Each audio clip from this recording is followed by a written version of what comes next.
Alright, this is pt05, and this is the fifth and final part of the Master Grade XS Gundam review.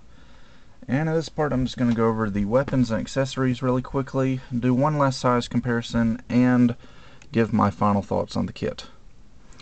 So as far as weapons go, the main weapon of the XS Gundam is the Beam Smart Gun, which you saw in a couple of the previous videos.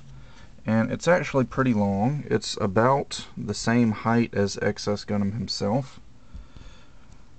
And it's got a mount on the bottom that's on a ball joint, so it can rotate around and wiggle. It's got a handle on the bottom that swings out. And it's got a radome sensor on the top, which can go left and right. And you can have XS Gundam holding it by the handle like normal, but 99% of the time it's going to be connected to the crotch piece by this little connector. So you'll just connect that on there, and if I can keep XS Gundam from tipping backwards, there we go. And most of the time it's going to be up front like this, and then when he wants to fire it, it can stay connected to the connector thing and just swing to the side, and he can fire it like so. So that's the main weapon. And of course, you saw in the earlier parts of the review, he's got these incoms on the knees, which he can fire his Beam Smart Gun into, and they will reflect the shots to different angles. He's also got the incom in his forehead, which is removable. Let's see, he's got beam cannons on each hip, just like the Zeta Gundam. And he's got 4 beam cannons on these giant thrusters on the back. 2 on each one, and they're on ball joints, so they can rotate and wiggle and all that good stuff. And I also showed you earlier, but I might as well show you again. The beam sabers are located in the knee armor right here, and if I can get it out, come on, beam saber, I don't have time for this. Okay, there we go. So yeah, those come out, and you get 2 clear blue beams for the beam sabers. Let's see, and I think that's about it for weapons. Yeah, so moving on to his one accessory, XS Gundam has a core block inside him, which is really different looking from the core fighter, and it's best to just leave that one inside him and just keep the core fighter out here. Anyway, this is the core fighter folded up.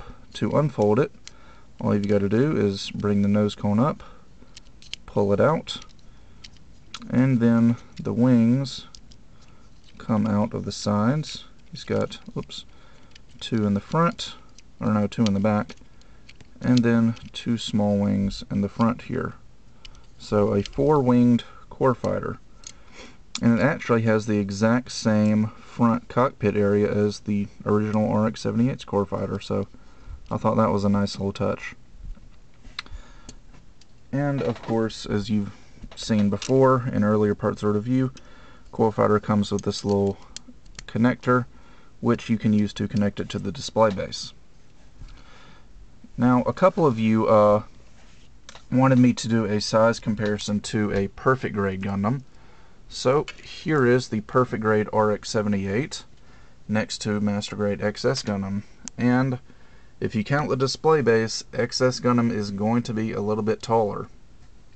And if you were to put his feet on the ground, assuming you could get him to stand, the perfect grade would probably be a little bit taller, but with the display base, XS has got the height advantage. So, I guess that about does it for the XS Gundam review. A few pros of this kit. it looks really, really nice, in my opinion. If you like the design, it's definitely a model kit that you may be interested in. I wouldn't say it's the best looking XS Gundam ever made. I think that would probably go to G Systems XS Gundam, the resin kit. But I think Bandai did a really good job of capturing XS Gundam's look, because I really don't see anything wrong with it. You know, the shoulders could be a little bit bigger, the head a little bit smaller, but overall, I think it looks really nice. Another plus is obviously you get this nice display base included with the kit. You get lots of playability. It's got a transformation. It's got the beam smart gun, beam cannons, beam sabers, beam cannons on the hips. It's got a core fighter and a core block, so lots of playability with this kit.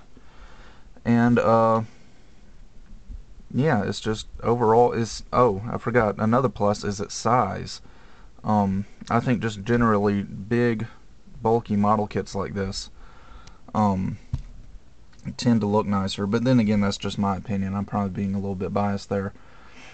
So its size is definitely a plus for the XS Gundam. Now, there are a few downsides to this kit. One of them, as you saw in the last two videos, is the transformation. The transformation is incredibly complex and a little bit frustrating.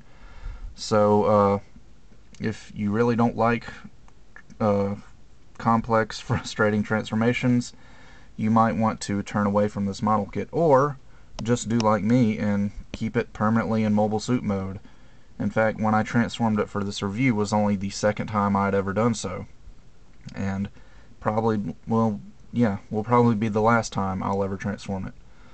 Another downside is the price. I believe it is an 8,000 yen kit.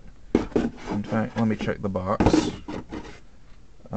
Yeah, an 8,000 yen kit, just like Sazabi, so it is going to run you $80, $90, somewhere around there, assuming you get it at the MSRP.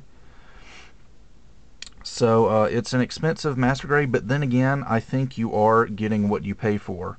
I think you're definitely getting 8,000 yen worth of model kit here.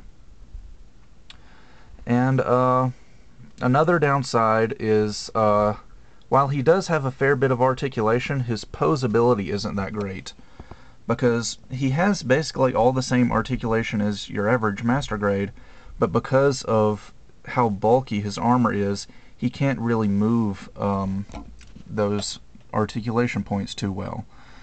So if you really want your Gundams to be able to strike Super Sentai poses, then this might not be the model kit for you. But then again, XS Gundam was never designed to be all that flexible. All he had to do was just stand there, turn on his eye field generator, and shoot at the enemy, and watches all the other enemy mobile suits blow up. So yeah, but overall, I think this is a really, really nice model kit. It's definitely going to be a great addition to anyone's collection. I definitely enjoy it. And if, like I said, if you really like the XS Gundam, and if you're willing to shell out the 8,000 yen for it, I would say definitely try and pick this guy up. Even if you're not going to transform it and just leave it in mobile suit mode, it's still going to be a great looking model kit, in my opinion. So I guess that about does it for XS Gundam's review, and I will see you guys next time.